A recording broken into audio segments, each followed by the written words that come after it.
Something about a dairy farm in the USA.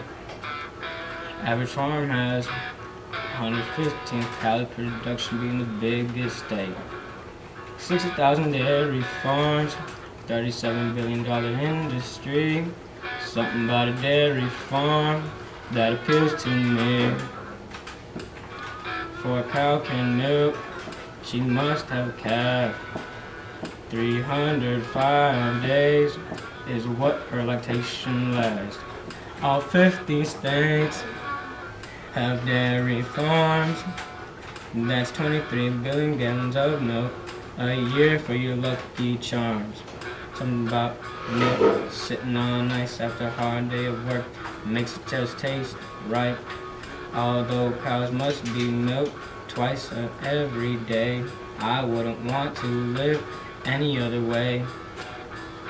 More than 1,000 dairy producers are introduced each year. The average lifespan of a dairy cow is 6 to 7 years. Farmers milking pounds, not gallons or pints. We love to drink her milk each and every night.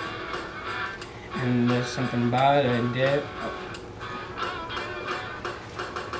And there's something about a cow on a farm getting milked in a barn, working hard every day, feeding them lots of hay. That lifestyle appeals to me. And there's something about milk and the cheese, yogurt, ice cream. Have Lord mercy on me. It's a beautiful thing and I really love this life. Better get me a wife. The milk tester comes once a month to make sure our milk doesn't taste like funk. Holstein cows are the most popular breed, and I choose black and white if it was up to me.